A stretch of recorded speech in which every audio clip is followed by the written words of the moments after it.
Imagine a city that never sleeps, a vibrant, chaotic tapestry of life where millions of people live out their dreams and their struggles on the streets.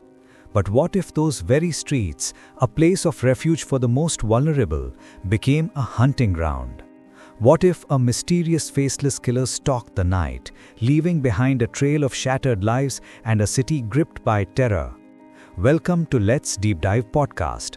Today we are delving into one of India's most baffling and terrifying cold cases, the Stoneman Murders. We'll explore the reign of fear that gripped two of India's largest cities, the bizarre theories that emerged, and the enduring mystery of a killer who was never caught.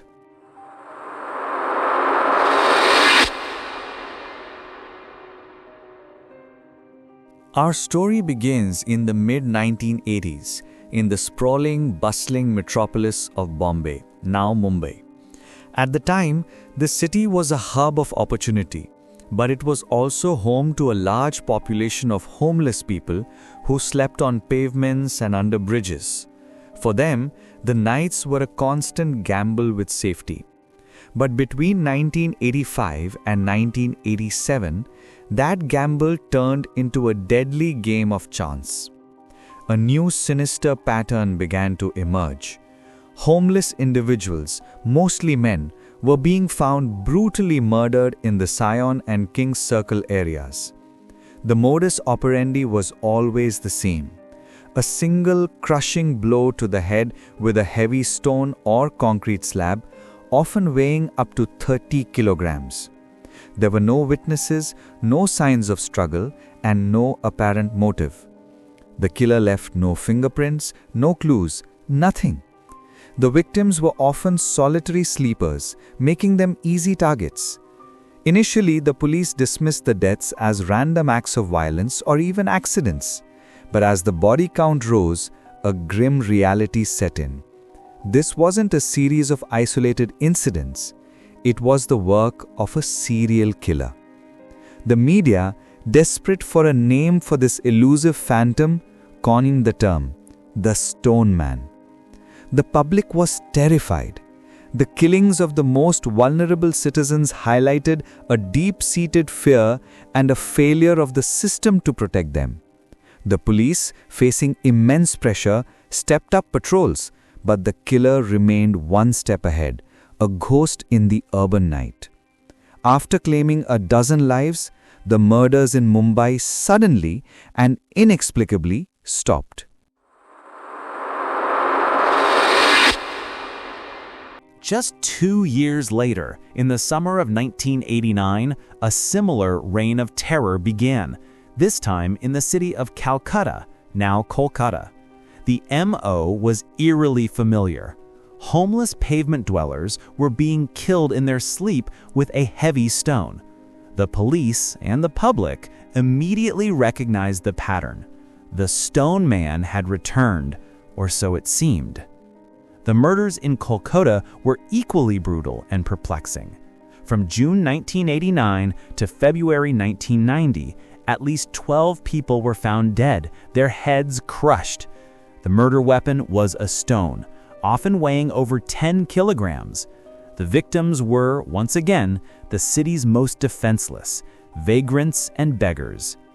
The Kolkata police launched a massive investigation. The media's coverage was relentless. But just like in Mumbai, the killer seemed to vanish into thin air. A suspect was apprehended, a man named Maheshwar Padhi, who was found to be a copycat killer.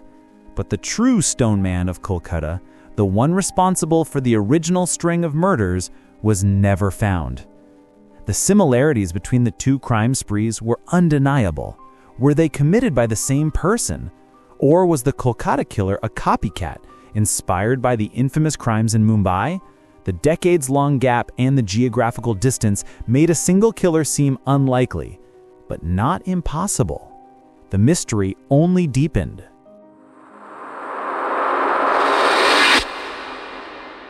Who was the Stoneman? The lack of forensic evidence left police with very little to go on. No fingerprints were ever found on the stones, the victims had no connection to each other, and there was no clear motive, like robbery or personal revenge. This led investigators to believe they were dealing with a psychopathic serial killer who simply enjoyed the act of killing.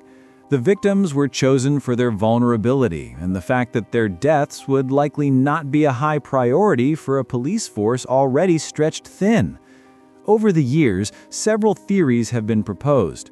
One of the most common is the multiple killers theory, suggesting that the Mumbai and Kolkata murders were the work of different people, possibly copycats. This theory is supported by the geographical distance and the time gap between the two sprees. Another, more intriguing theory is that the killings were ritualistic human sacrifices. Some of the murders in Kolkata reportedly occurred on Tuesdays and Saturdays, days associated with the Hindu deities Mangal, Mars, and Shani, Saturn, and linked to black magic in some folklores. While compelling, this theory has never been substantiated. Finally, a more sinister idea was popularized by the 2009 film The Stoneman Murders, which proposed that the killer was a rogue police constable, someone who knew how to evade detection and was driven by a deep-seated hatred for the homeless. While fictionalized, it highlighted a chilling possibility that the killer was an insider, someone who operated with impunity.